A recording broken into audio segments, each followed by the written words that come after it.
എല്ലാവർക്കും നമ്മുടെ വീഡിയോയിലേക്ക് സ്വാഗതം കേട്ടോ.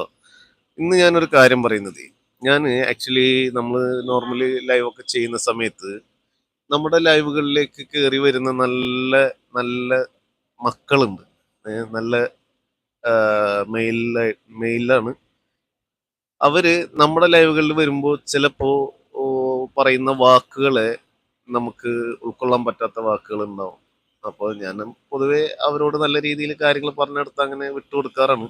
രതീഷ് കുമാർ വന്നിട്ടുണ്ട്. Hi Kumar, good morning. കുമാറെ, ഞാനൊരു കാര്യം പറയുന്നത്, അപ്പൊ നമ്മുടെ ലൈവിലേക്ക് ഓടിക്കേറി വന്നിട്ട് ജസ്റ്റ് രണ്ട് വാക്കേ ഇടുള്ളൂ കേട്ടോ. ജസ്റ്റ് രണ്ട് ലൈന് ഇടുള്ളൂ. പിന്നെ അവരെ നമ്മളെ ഈ വഴിക്ക് കാണില്ല. പക്ഷെ നമ്മള് ചില ലൈവുകള് അല്ലെങ്കിൽ മറ്റുള്ളവരുടെ വീഡിയോകൾ ഇങ്ങനെ സ്ക്രോൾ ചെയ്ത് പോകുമ്പോൾ, അതായത് ലേഡീസിന്റെ വീഡിയോകളിൽ ലൈവുകളിൽ ഇവരുണ്ടാവാറുണ്ട്. ഈ പറഞ്ഞ കക്ഷികളെ കാണാറുണ്ട്. പക്ഷെ ആ ലേഡീസിന്റെ ലൈവുകളിൽ ഇവരെല്ലാം വളരെ മാന്യമായ തേൻ പുരട്ടിയ വാക്കുകൾ ഇങ്ങനെ ഒലിപ്പിച്ച് പറയുന്ന കുറേ ആൾക്കാരെ കണ്ടിട്ടുണ്ട്. ആ ആൾക്കാർ നമ്മളിലേക്ക് വരുമ്പോൾ അവരുടെ എല്ലാ മാന്യതകളെയും മറന്ന് എത്ര വലിയ കുപ്പത്തൊട്ടിയിൽ നിന്ന് നാറുന്ന ചെറ്റത്തര വർത്താനം പറയില്ലേ, അതേപോലത്തെ വർത്താനം പറഞ്ഞിട്ട് രണ്ട് വരി കമന്റ് ഇട്ടിട്ട് പോകുന്ന കുറെ ചെറ്റകളായ മക്കളെ കാണാറുണ്ട്. ഏഹ് അങ്ങനെയുള്ള ആൾക്കാരെ പറ്റിയിട്ട് എന്താണ് രതീഷ് കുമാറെ അഭിപ്രായം? ഞാന് തൃശ്ശൂരാണ് കേട്ടോ. അപ്പോ ഈ ലൈവിലിരിക്കുന്ന നമ്മുടെ സുഹൃത്തുക്കളല്ല, പെണ്ണുങ്ങൾക്ക് അറിയുന്നില്ല. കാരണം അവര് വേറെ കാണുന്നില്ലല്ലോ. അവരോട് പറയുന്ന വാക്കുകളാണ് അവർക്ക് എടുക്കാൻ പറ്റുമല്ലോ.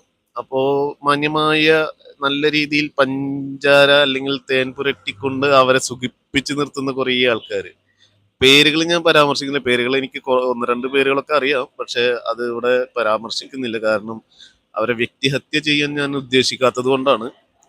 അങ്ങനെ നമ്മുടെ ലൈവിൽ വന്ന് ക്രൂരമ്പുകൾ എറിയുന്ന മക്കളോടാണ് ഞാൻ പറയുന്നത്, നിങ്ങള് നിങ്ങളുടെ വഴിയിലൂടെ പോകുമ്പോൾ ആരും നിങ്ങളെ ദ്രോഹിക്കാൻ വരുന്നില്ല. ഞാനും തൃശ്ശൂരാണെന്ന് പറഞ്ഞിട്ടുണ്ട് രതീഷ് കുമാർ. എവിടെയാണ് തൃശ്ശൂർ രതീഷ് കുമാറെ?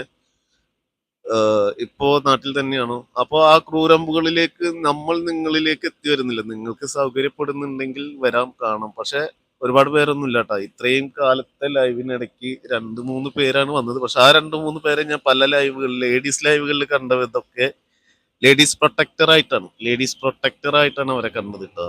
കാരണം അവരുടെ ആവശ്യങ്ങള് അവർക്കറിയാം, ഈ ലേഡീസിന് അറിയില്ല. അവരെ കണ്ട നമുക്കും അറിയാം.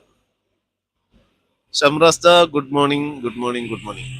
എന്തുണ്ട് വിശേഷം? അപ്പോ ആ ഒരു സംഭവത്തെ പറ്റിയിട്ട് നമ്മളെ കേട്ടിരുന്നവര് എന്താണ് നിങ്ങളുടെ അഭിപ്രായം ഒന്ന് പറഞ്ഞു തരണേ.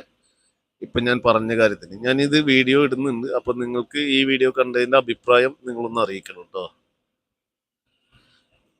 ഷംറാത്ത, ഗുഡ് മോർണിംഗ്. എന്താണ് വിശേഷം? ഇന്നലെ ജസ്റ്റ് വന്നിട്ട് ആ വഴി അങ്ങനെ പോയില്ലോ. രതീഷ് കുമാർ അത്താണി എന്ന് പറഞ്ഞിട്ടുണ്ട് അല്ലേ? Okay okay. അത്താണി നമ്മൾ അവിടുന്ന് കുറച്ച് ഒരു ദൂരമുണ്ട്. ഞാൻ പാവർട്ടി, ഗുരുവായൂർ, ചാവക്കാട് ആ പരിസരത്താണ് കേട്ടോ. എന്താണ് ബ്രേക്ക്ഫാസ്റ്റ് എല്ലാം കഴിഞ്ഞോ? രതീഷ് എവിടെയാണ്? നാട്ടിൽ തന്നെയാണോ അതോ പ്രവാസത്തിൽ നമ്മളോടൊപ്പം ചേർന്നിട്ടുള്ള സുഹൃത്താണോ? എന്താണ്, പറയൂ. ഞാന് ഇന്ന് ചില സുഹൃത്തുക്കൾക്ക് നമ്മുടെ വിമാനം കാണിച്ചു കൊടുക്കാന്ന് വിചാരിച്ചിട്ട് ഇങ്ങനെ ഇരുന്നാണ്. സാധാരണ വിമാനം തന്നെയാണ് നമുക്കിവിടെ കാണാറ്. അതിൽ കൂടുതൽ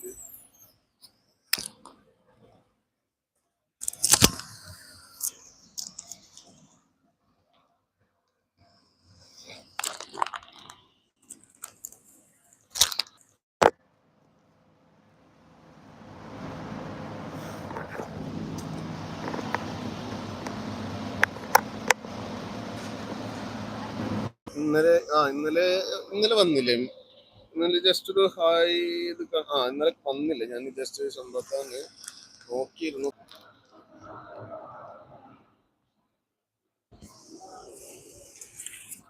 ശബ്ദം കേൾക്കുന്നുണ്ടോ? Okay okay. ഇന്നലെ വരാൻ പറ്റിയില്ല. ഇന്നലെ അല്ല, അപ്പൊ ഞാൻ മിനിയാന്നാണ് ഷംറത്താനൊന്ന് കുറച്ച് നേരത്തേക്ക് കണ്ടത് അല്ലേ. നാട്ടിലാണ്. സൗണ്ട് കേൾക്കുന്നുണ്ടോ? സൗണ്ട് മ്യൂട്ടാണോ, കേൾക്കുന്നുണ്ടോ?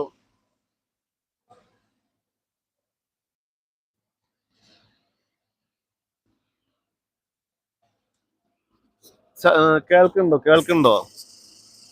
ശബ്ദം, സൗണ്ട് കേൾക്കുന്നുണ്ടോ എന്ന് പറയൂട്ടോ. മ്യൂട്ടായിട്ടുണ്ടോ എന്ന് അറിയില്ല. ഒന്ന് ജസ്റ്റ് ഇറങ്ങിയിട്ടുണ്ടായിരുന്നു.